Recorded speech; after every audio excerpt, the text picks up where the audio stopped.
Welcome to Block and Build, a podcast from Convergence Magazine. I'm your host and the publisher of Convergence, Caden Mock. On this show, we're building a roadmap for the movement that's working to block the impacts of rising authoritarianism while building the strength and resilience of the broad front that we need to win. This week on the show, we are doing a deep dive into the ongoing project of co-governance in the city of Philadelphia. Councilmember at Large Kendra Brooks took her seat on the city's council in 2019 and remains committed to work in a system of co-governance with the organizations and movement that developed her leadership. We're joined this week by Councilmember Brooks, as well as the Pennsylvania Director of the National Domestic Workers Alliance, Nicole Kligerman, and Co-Executive Director of Amistad Law Project, Nikki Grant, to discuss what they've been able to do through municipal co-governance. We prepared this episode in advance so our producer can take a few days off, which means I don't have any headlines for today's episode, so we'll be right back with my panel on co-governance in Philly after this short break. Hey everybody, this is Maurice Mitchell, National Director of the Working Families Party. I read and give to Convergence because it has become a home for me to engage in critical analysis, find practical advice for organizing and strategy, and inspiration in the belief that a better world is not only possible, we can build it. To make either a one-time donation or become a sustaining member, visit convergencemag.com/donate. You can find a direct link in the show notes. Thanks for listening.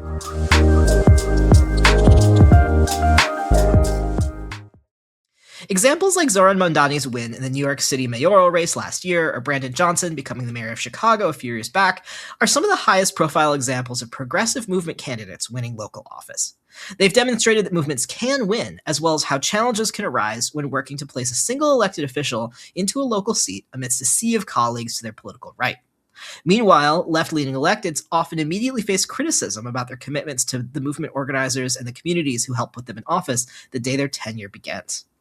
But in Philadelphia, City Councilmember at Large Kendra Brooks and community organizations who serve her constituents and shaped her values have stayed in the difficult work of governing together.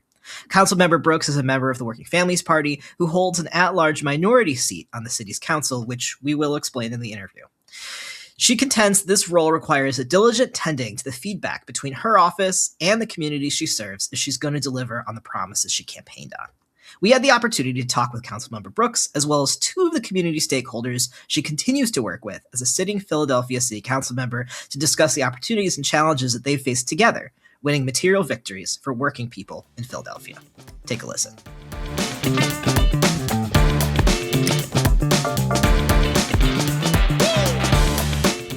I'd like to start by introducing each of our three panelists today. My first guest is the minority leader of the Philadelphia City Council, Kendra Brooks. She's the council member at large from North Philly and the first Working Families Party member ever elected to City Council. Kendra, thank you so much for making the time to join us today. Thank you. Thank you so much for having me. Next, we're also joined by the Pennsylvania Director of the National Domestic Workers Alliance, Nicole Kligerman. Nicole, thanks for making the time. Hello, everybody. And also, we are joined by the co-executive director of the Amistad Law Project, Nikki Grant. Nikki, it is nice to see you. Hello, thanks for having me.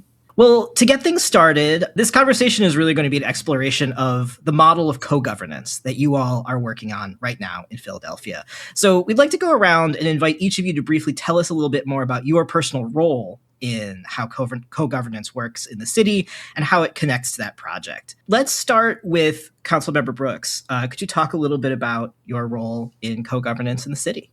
Sure. So my name is Kendra. I'm a minority leader for Philadelphia City Council, and my background is as an organizer. So I started organizing when the state tried to privatize my children's school. I started helping out with organizations doing grassroots work in Philadelphia, organizations like Parents United for Public Education, 215 People's Alliance, and I've worked very closely with my movement sisters here with me today, both Nicole and Nikki, through the Alliance for a Just Philadelphia. And even before that, on some, I think it was paid sick leave with Greenlee when Nicole and I worked together. And with Nikki, oh my God, it's been just as long on many projects. So we were already connected before I was an elected official. These are my movement sisters and family. So I'm deeply grounded because this work for me is beyond just traditional electoral politics. This is about moving the needle forward on what it means to build a movement. Amazing. Nikki, could you talk a little bit about the role of Amistad Law Project in the work of co-governance? Sure. So, Amistad, we're fighting to end mass incarceration in Pennsylvania, specifically around life and long term sentences. But in Philly, we are fighting for robust and real community safety solutions that don't rely on police and prisons. So, we are also members of the Alliance for a Just Philadelphia, which is a coalition of several groups across several issue areas. And it's important for us that we work together with all of our movement groups that we work with and with our elected officials that we trust to actually move both the work that we care about forward and all of our work forward together. Great. And Nicole, what is the role of NDWA in Philly? Sure. So I'm a fourth generation Philadelphian, and I've been a union and immigrant community organizer for the past 15 years.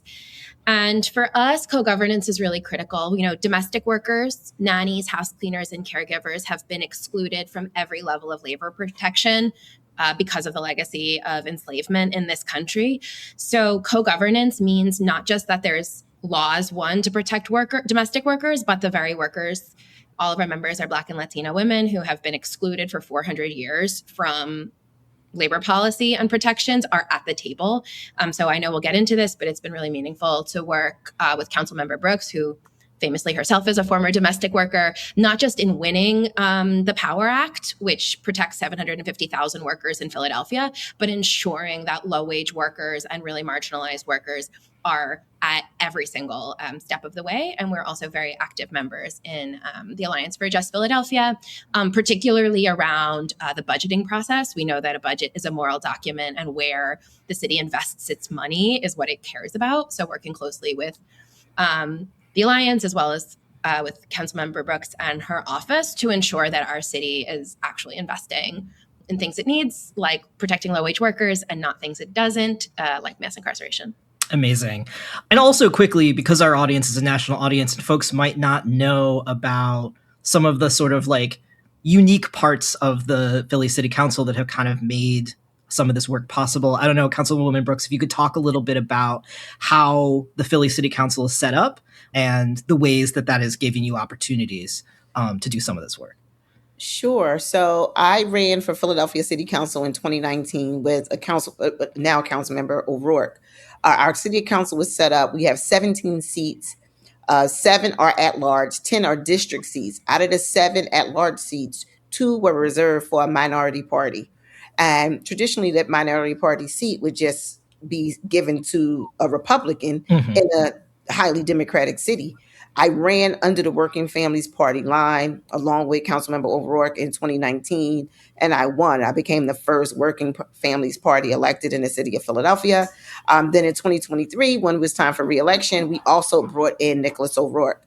One unique piece about this, I just want to add to the Alliance, the platform that we originally ran off of back in 2019 came directly for the Alliance for a Just Philadelphia. And I think all of us were in the creating of this alliance to challenge elected officials to not just hear the voice of community members, but if you want our vote, these are the things that we need you to do. And then Nicholas and I ran on that same platform. And then moving forward, we have co-governance with those same groupings. So that's a little history about not just this third party seat that we hold now, our collection to the movement and our ongoing commitment to the movement, because it was when I said this is part of building a movement, our seats and our relationships to city politics was built and born in movement. Yeah, no, that makes sense. And I feel like that is really the heart of this. And yeah, I think I'm really excited to sort of get into also the lessons that you all have learned through this process as ways that folks might be able to replicate this in other cities and at other levels of government. So let's get into a little more of the nitty gritty of that co-governance and talk a little bit about what it means to kind of strategize together, to exercise power together in practice. What does collaboration look like on a very basic level? How are you communicating? What are the ways that you are able to include the sort of voices and the power of ordinary people in decision making at the city level? Let's start with you, Councilmember Brooks, and then we can talk to Nikki and Nicole about it too. collaboration to us is meaningful and it's intentional in this relationship building that we have, kind of what I said prior. It's hard to take on power when you're doing progressive organizing. You are often up against very powerful institutions with endless amount of money. So it's very important that I am working in close collaboration with movement groups to help build and develop inside outside strategies. So we work closely together with movement organizations because I don't know how to make policy any other way. So it's very important to me to protect the people, my people, and make sure that their concerns are heard while we're building this, because oftentimes other ways of governing does not prioritize people. And I think it's rooted that I'm from I'm from movement-based spaces, and I never wanted to be a politician. I joke about this all the time. And when I first got elected, people told me I shouldn't say that.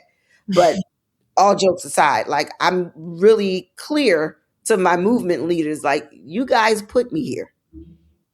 And I understand why I'm here.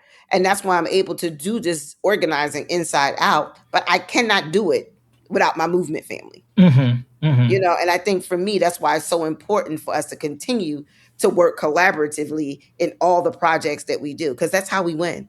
Totally. Well, from the movement organization side, Nikki and Nicole, I'm interested in hearing, like, what are the ways that you are able to engage your bases, your memberships, to be part of this project, and what does that look like in practice for each of you? Sure. Well, I think the most recent and powerful, no pun intended, example is our recent collective win of the POWER Act, which stands for Protect Our Workers, Enforce Rights. So, like I said, domestic workers are excluded from every single local, state, and federal labor protection because I'm sure we're all history nerds, but the important piece of this is in the 30s, when those New Deal era labor laws were passed for the first time, the deal with the devil, the congressmen at that time, to get those labor laws passed was excluding agricultural workers and domestic workers from those protections because that was work done by enslaved people. And that legacy, ongoing legacy of enslavement, is enshrined in law. So we won the Domestic Worker Bill of Rights in 2019, prior to Councilmember Brooks's coming into office.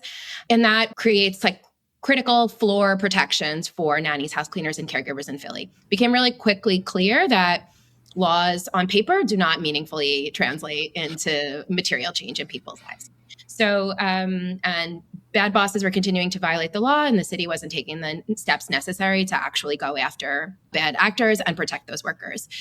So then we decided we needed to do another campaign and approached Councilmember Brooks to work together to expand retaliation protections, have real punishment for workers that violate the law, and really improve the way that the city can protect workers, and not just domestic workers, but all 750,000 workers in the city who are not unionized. And I think what's really important about that victory, which is massive, and we beat all of the big businesses, like all of the powerful billionaire actors in Philadelphia who did not want to see this happen, is that it's not just about the outcome, but it's really about the process. Elected officials in Philadelphia who are connected to domestic work on a personal level. That personal connection does not necessarily translate into the policies and respect that domestic workers deserve. So I think a real difference in co-governance with Councilmember Brooks is the degree of literal daily collaboration with not just myself or staff, but with domestic workers themselves who are in every policy meeting with Councilmember Brooks and her staff, because I think a critical piece of this is also, like, real leadership is not just one person ahead, but, Councilmember Brooks has really built an incredible team of staff that are deeply rooted in movement that, I know that myself and Nikki have worked with prior to them coming into, their @philly.gov email addresses. So there's deep, deep trust over a lot of years to say, okay, there's an inside strategy and an outside strategy here too. And we value not just winning, but how we win. We work together powerfully throughout. That's when you can stare the Chamber of Commerce, the Restaurant and Lodging Association, Aramark, Amazon in the face and say, like, we're going to beat you. and then we won really big. And that matters not just for winning, but implementing, because there's a real sense of not just like we won a 44-page law, but we are upsetting power. And it's very meaningful for my members that Councilmember Brooks was a former domestic worker, but that wouldn't be enough if they weren't included and embedded within the upsetting of the power structure, kind of from A to Z, and ongoing as we fight for a fully funded Office of Worker Protections and the real implementation of this complex and groundbreaking law. And I'll leave it at there for now, but I think we've seen a lot of ways that the Power Act, which has critical protections for immigrant workers, has then translated into our, fingers crossed, soon to be imminent victory of the ICE Out legislation, which, when we win, and which Councilmember Brooks is the co-prime sponsor of, will be one of the most expansive immigrant protection laws in the country to protect our communities from deportation. So it's also how these things build upon each other. Nikki, I know that one of the things that you all have been working on is this non-police mobile crisis response program. Could you talk a little bit about that and how co-governance was essential to kind of designing the program and then implementing it? Absolutely. So I work with people who do not trust the system, right? Folks who have been incarcerated, who have loved ones who are in prison, who live in over police communities. And so it's really important to have someone that you trust that's not just someone who, comes from your community, which Kendra does, but also deeply understands that mistrust that people have and can work with folks. And so when in my community in West Philadelphia, when Walter Wallace Jr. was murdered by police, we went to Councilmember Brooks along with other council members that we trusted to be like, how do we create something in our city that will prevent this from ever happening again? Because it was an awful situation. He was having a mental health crisis, and it should have been that a mental health professional was the person responding to that crisis. But when his family called for help, the police showed up, and he tragically died. And so Councilmember Brooks helped us navigate City Hall. She connected us with the Department of Behavioral Health. We were able to create a system in Philadelphia for the first time that created this mental health crisis response system in a new way, so that people could access crisis response instead of the police. And so that was really incredibly powerful at the time. We've made a lot of strides. It's now 24/7. It's operating across the city. There's still a lot of work to be done, and we are doing that work with Councilmember Brooks and the Department of Behavioral Health. But it's so important to have had someone that we genuinely trust who will help us navigate those systems that we don't fully understand, and will be our person on the inside in order to get those changes that we need in our system and in our city. Some of the themes that I'm kind of hearing from both of you are, one, this trust piece feels really big, that just because somebody who sort of says the right things maybe takes office doesn't mean that there's this deep trust relationship, and that that interfacing with the government is really complicated because in a lot of ways governance is complicated. Systems are set up by people and they're hard to change. And so having somebody who can see that system from inside of it to help you navigate it seems like a really big piece of the puzzle here, that it's a two-way street is kind of what I'm hearing. That there needs to be buy-in both on the inside of the government and from community organizations on the outside in order to make this work. Yeah, to that end, Councilmember Brooks, I know you were talking about how, you came up as an organizer and your experience with politics is originally as an organizer. And I personally find it kind of refreshing to, hear from electeds who are I didn't want to be a politician. There's something really real about that.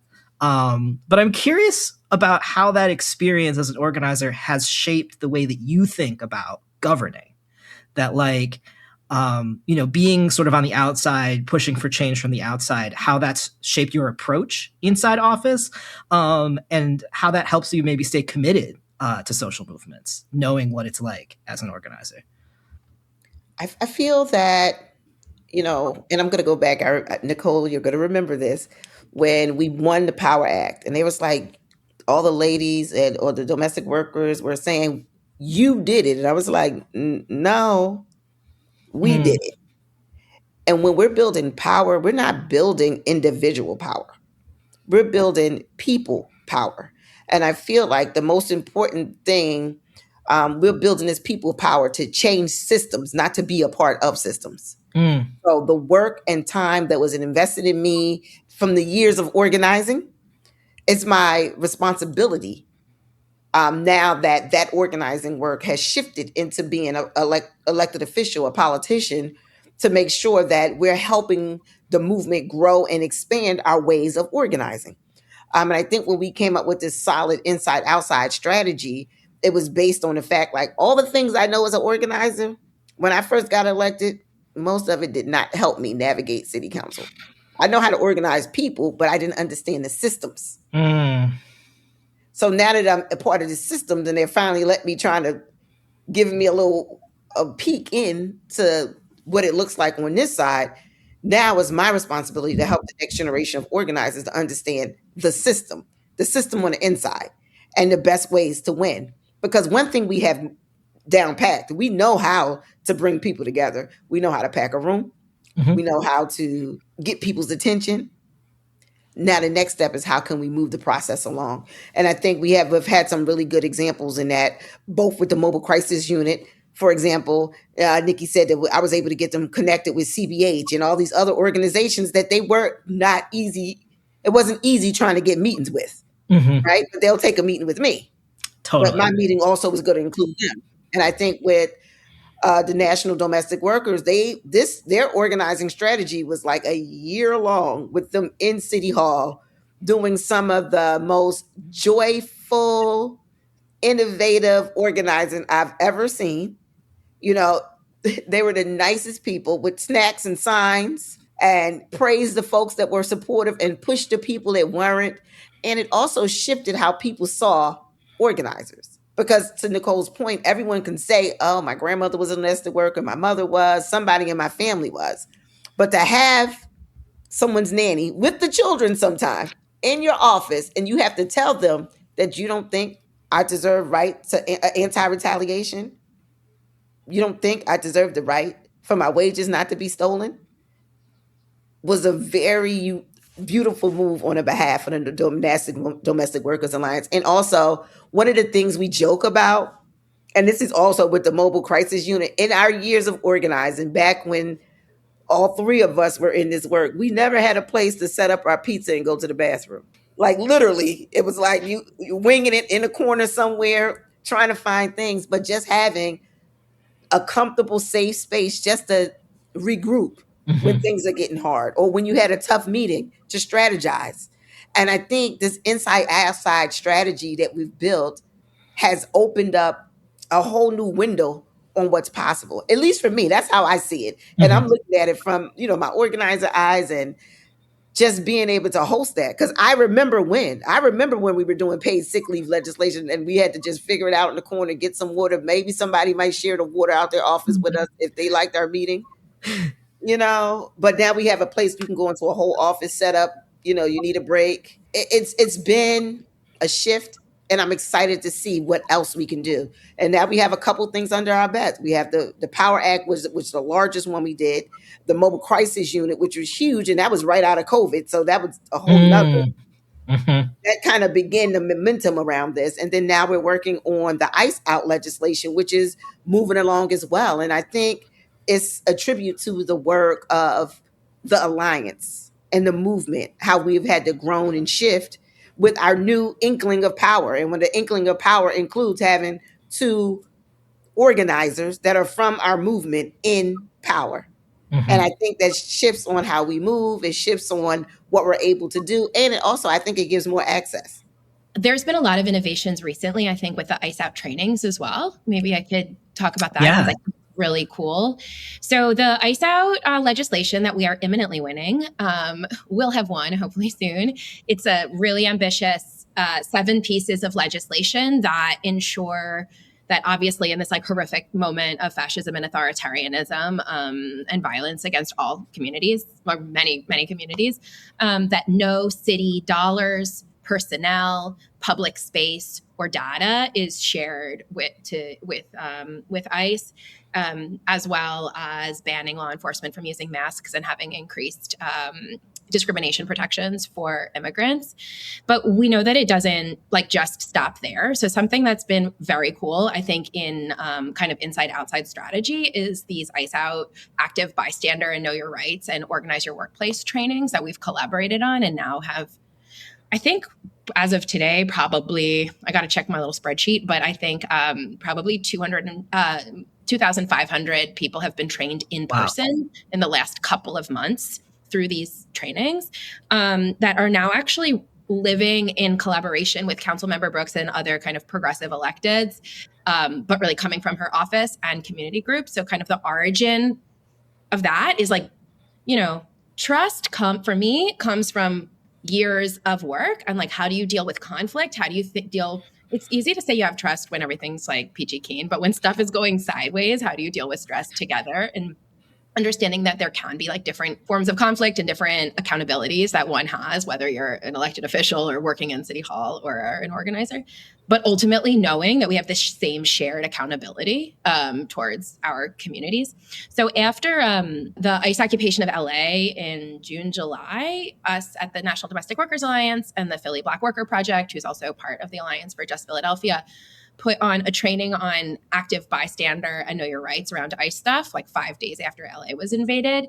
And 600 people came. So we're I think we might be on to something. So we had this curriculum, we expanded the curriculum, we made it public access, open Google, here's all of the tools, send this to everyone you know. This is not the time to be hoarding logo credit on this is not the time for your organizational clout. It's we're really fighting to save lives here. And then that's actually beyond the purview of what I can do. We have a local staff of 4. So gave that project basically over to Councilmember Brooks and her office and, has staff that are involved in really important organizing projects, whether that's in their Democrat wards or in a group called Philly Queer Fundy. And they really took that.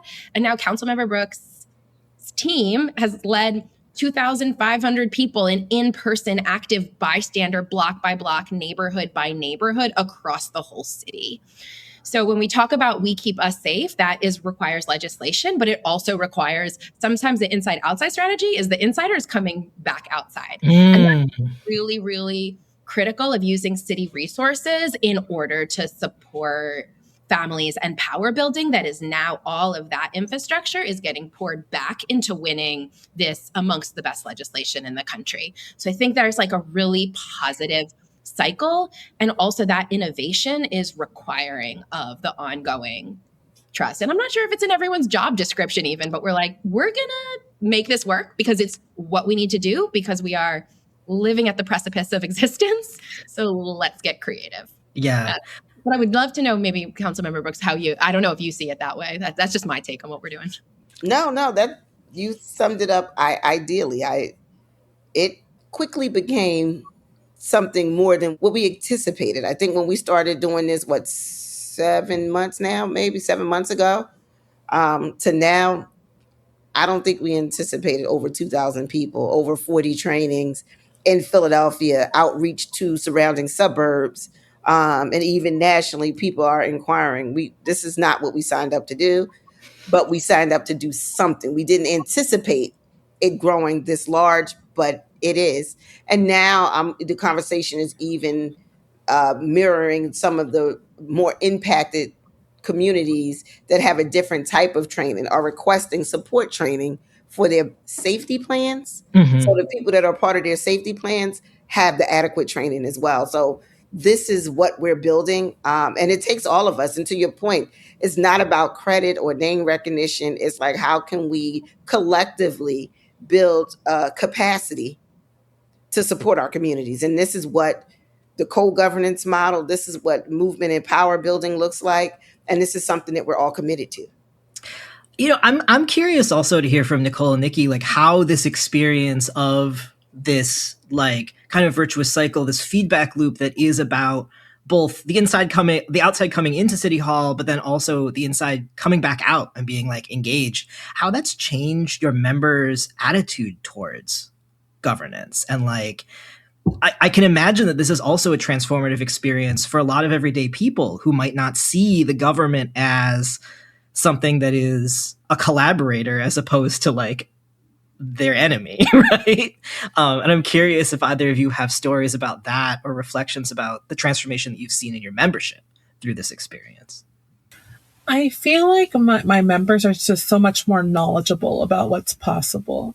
I think, again, people have been very distrustful, and I think rightly so. And there's still healthy skepticism about like what we can accomplish. Like Nicole was saying earlier about how the process itself is like transformative. That is true. I think people are knowledgeable. They like they understand what's going on. They have a better sense of like, this might not be possible right now, but we can build towards it, and we know what we need to do in order to build towards it, and we feel good about this process. And so that's where my members are right now, and it's been really beautiful to see that like that growth in folks. I mean, I think I've been working with people for like the past decade, long before we had people like Councilmember Brooks in office doing anything, and so. Yeah, that people like have more hope when they see that there are electeds who are like willing to actually be in this with them. Yeah, I think, I mean, similarly, I mean, it really raises expectations and lowers fear. My members are almost all immigrants. Many don't speak English. Many don't have immigration status. We're in city council all the time. And they're like, you will be listening to me, sir. Like, I'm not interested in this. I'm not impressed with your suit and your little gold button. Like, you're going to be listening to me, and don't talk to me about your grandmother if you're going to treat me like shit. Sorry. Poorly. Yeah. Like, sorry. So I think that this process is like, we're not doing this anymore, and don't expect me to be. Philadelphia is full of like little fiefdoms, and it's like not that cute anymore. Like, or not that it ever was. It's like, you're gotta be paying attention to us because we know we have power and we know how we should be treated. I think I would love, I didn't ask Councilmember Brooks about this, but the classic example for me is in the Power Act hearing and first vote, which was like the big one. Like, we talk about people really underestimate domestic workers at your own risk. Like, people think it's like the cutie ladies because it's very racialized, very gendered work. And so you got because they didn't expect us to be winning. They thought it was like some kind of cutie legislation. And then like 2 weeks before, the big bad fill in the blank, I won't name names anymore. We're like, oh shit, this is real. And oh my God, what? Because they didn't pay attention to us for the 3 years that we were organizing this campaign. I'm like, sir, we told you. And then they freaked out, obviously. And, we've had well over 100 domestic workers, like all Black and brown immigrant women, packing the council. And the big bad business lobbies are saying, well, this is really ambitious legislation, and we didn't have time to do this, and we don't know that you understand the consequences. And like the side eye of my members, it's like the way that dynamic is what they hear every day with their employers. Yeah, like, totally. You get it. You're like, shut up. Like, you take the crumbs that I've given you. Like, we're in charge. So they're hearing these people, all of whom have, I'm sure, 1 million domestic workers in their own homes, because without domestic workers, nobody else can go to work. They don't know how to do their laundry, like they're not cleaning their own floors. And, they're really, but the form of that was taking was our interpretation was really questioning Councilmember Brooks. Like, do you even know but she just rained down on them with the entire history of that communication, which had been very extensive, because again, she has an excellent team that is like absolutely doing their homework. I'll sidebar there, which like that is a measure of trust. I was like, I don't want to talk to the big business guys. Like, I don't want you to, because I don't want them to. But I'm like, but I trust you that that's what needs to happen. And obviously I was wrong and they were right. Like, it needed to happen. And we saw that in that moment, that the inside governing sometimes means having conversations that I would like prefer. Like, I personally am not going to work in City Hall. I would prefer to not have those, but I totally trusted her and her team that these were what needed to happen. And in that moment where like the big bad business lobby is trying to undercut us, she was able to like rain down the fury of that timeline, but more like, this is what you're like, you are in undercutting my leadership, and in so doing, you are undercutting the leadership of everybody in this room. And like the entire room was like holding its breath as the tension like rose. And then she stopped. And I don't think I've ever heard city council like, we lost our minds. The room lost our minds. And I'd like to think that that's like, obviously it was a demonstration of Kendra's leadership, but also I feel like there's this really powerful feedback loop of being like, we are rising up together. After we won that vote, everyone was chanting like we won. And it felt like it was so much more than we won a piece of legislation. It's like fundamentally overturning this power structure of these white men staring at like mostly Black women, telling them that they don't know what they're doing. And then they lost really, really hard. And it meant a lot more. Winning meant a lot more than that law. Yeah. At least to us, but I would love to know your reflections like a year later, because it was so powerful. Okay, I'm already getting teared up all over again. Just remembering that moment, because I don't think I've ever been that angry in council. Like usually, I can I take a lot of stuff on the chin, but I was infuriated, and it wasn't them minimizing me, but it was like minimizing the work of so many people. And the reasoning and the rationale behind it was even more infuriating. And Nicole, do you remember that they said that their attorneys did not have time to review the information? I can't. Are you kidding me? If I said something like that, actually, they were in the process of demeaning my staff, which has 2 attorneys. And this is a huge, not name dropping, organizational structure with multiple attorneys and people that get paid hundreds of thousands of dollars. And you didn't do your homework over a year. That's not my problem. And I think fundamentally, I feel like collectively, it was like kind of reclaiming our time. Like the audacity of paid people not doing their work when we have hundreds of volunteer, low wage workers in here for months, years to move this legislation, and you didn't have the courtesy to do your homework, and you have the audacity to publicly admit it. And I think that's I just lost it. And I think that was probably one of the most moving moments for me in council, because my staff said they were watching on the screen, was like, uh-oh, it's not looking good. Like she's about to blow. We're not liking this look. So that means whatever she's scripted to say is not going to come out. She's going to let them have it. And, you know, Nicole, that probably was one of the most meaningful wins for me as a former domestic worker. My grandmother was a domestic worker. Just the respect that I have for folks now, even the folks that watch my grandchildren currently, you know, that work makes all work and make it possible. It's like a historic moment for all of us. And I'm so proud to be a part of it. I'm so proud of the women that I had the opportunity to spend time with, just watching their growth, and end up seeing women from the National Domestic Workers Alliance in other rooms. They have joined other organizations. So they're like on the move doing this work as a whole. It goes back to what I keep saying. We're building a movement. All of this is well beyond me. You know, we're talking about legacy for every organizer that started the alliance, every organizer that started the National Domestic Workers Alliance, Black and Brown Workers Project, Amistad.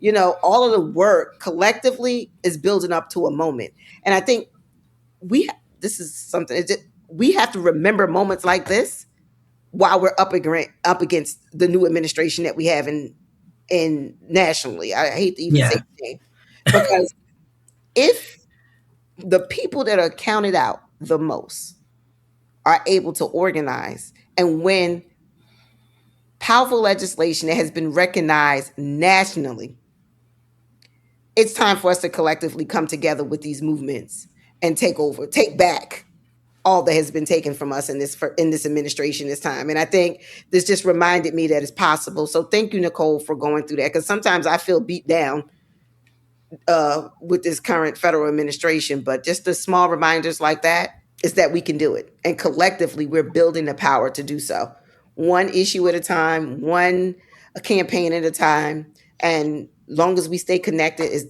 we can do anything.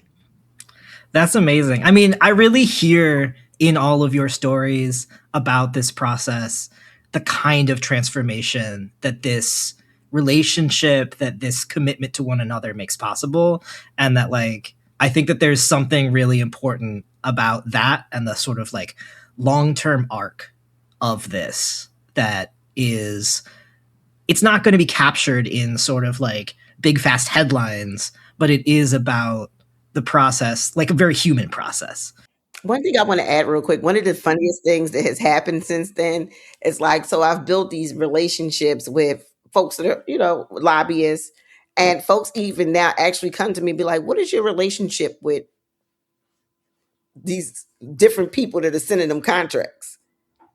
Because they want to know who they're going to work for. And they're asking me, before they put their name or sign a contract with certain people, is it worth them putting their name on the line, because people are concerned about their integrity? And it feels good to be able to be in that position. So that's why I guess, Nicole, is worth me taking some of these meetings with some of these folks. I'd be like, I really didn't want to take a meeting, but I've been able to build these relationships that people trust the work that we're doing, even if they're not vocal or publicly vocal about this work that we're doing because of whatever reasons. People are actually coming to me behind the scenes about certain organizations before they even sign a contract with them. When we were talking about this, preparing for it, it's like, how do you build trust? It's like also it's like primarily through conflict, or where, like, how are we going to approach this? Like, I really, and I don't say this easily, or not that I'm a trust no one person, but I take our stuff very seriously. Yeah. Like, if you're going to have to talk to business interests to negotiate our law, that is a lot of trust that I have in Team Brooks to be able to do that. And I know that they need to do it. And, I would imagine that I'm not going to embarrass her either. Like, we're not going to do some wild thing that's going to then like imperil like the council member and her office. So I feel like there's this kind of like mutual understanding of what the inside outside is, and that we're like moving different pieces because we all have this shared kind of goal of accountability. And I think also part of that trust is like, we're in really, would be interested in what Nikki thinks around, the Alliance for Just Philadelphia is a multi-issue table. So trust for me is also, you could vote well on labor stuff and on domestic worker stuff, but if we're complex people. So if you're consistently voting against other issues that are represented by the Alliance, I'm not going to I appreciate that politician, but I don't actually trust that politician. If they're going to vote to, police instead of having like actual alternatives to policing, or if they're going to vote to support the arena in Chinatown. I don't really care where you stand on our issue if you're selling out everybody else. So I think that's also part of the movement ecosystem around like, how are we really naming what trust is? Because it's not just like for my, narrow slice of like issue area. But yeah, Nikki, I'm curious to hear from you about this question of trust and like what it looks like when working with people across, like, in the long term over so many different issue areas.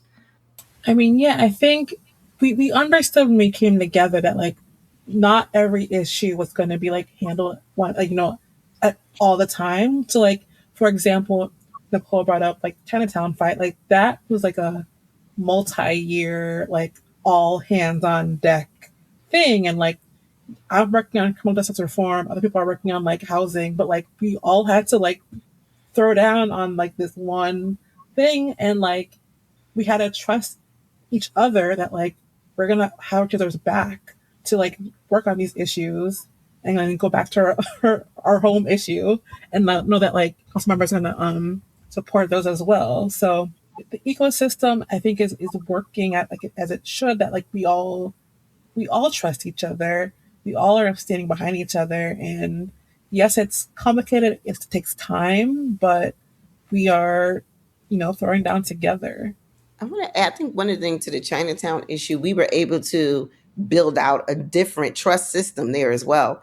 I remember when it got to the end, we were able to help with one of the coalitions that were working on a different component, but it wasn't our focus, which was very hard. So it was like a chambers that was already in negotiation towards the stadium.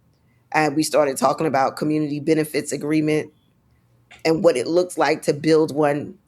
And we realized they didn't know what they were doing. And we had to step in and help them create that, even though we were against the stadium altogether. And a lot of folks questioned the why.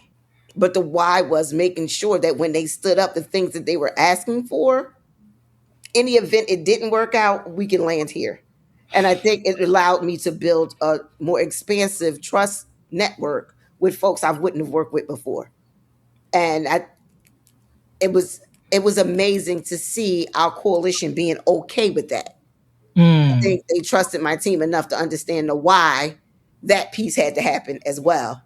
And ultimately we won, but it also was able to help us expand our network. And sometimes they're not forever friends, but around this particular issue, we needed that network to win because it allowed us a different voice and access into a conversation when some of our folks were locked out of that part altogether.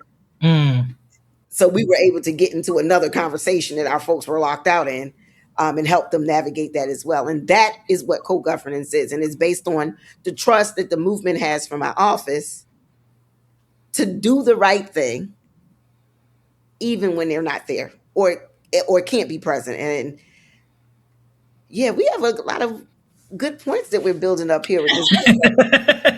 And I think it's easier to say what we look for to trust an elected official, but I'm really interested, if it took for other people learning about how to do this and like how to make your organizing strong so that, because trust is a, bilateral vector.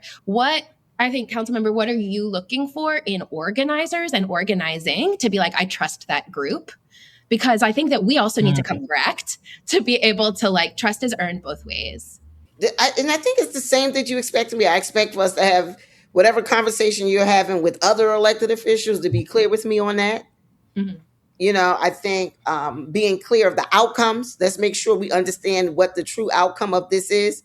I think we have the high level outcome and we have the non-negotiable. Let's agree on this non-negotiable and don't cross that. And then tactics, if you guys are coming to shut it down, I just need to know. I'm not going to leak it. I just need to know. Yeah. Because on the flip side, we haven't been pro-organizing since the Chinatown and pro-activists in council since, and I just need to know how my team can better be prepared to support. Then something happens and then you're calling on support and there's nothing we can do. And I think those are the things that, I look forward to. And I think we haven't had any major separation of that trust between movement organizations, but I do feel that some movement organizations we work with better than others. And I think it's because the trust level that we have, which we mentioned earlier, all of us have been working, the three of us have been working together for a long time, like in the trenches from almost 10 years now or more. And I think that says a lot. So we have some organizations that have new organizers that we're still building and growing. And I think equally, movement groups have the same trust level with some of those organizations as I do as a government person for the same reasons. Well, I'm curious also thinking about the future, knowing what you've built so far.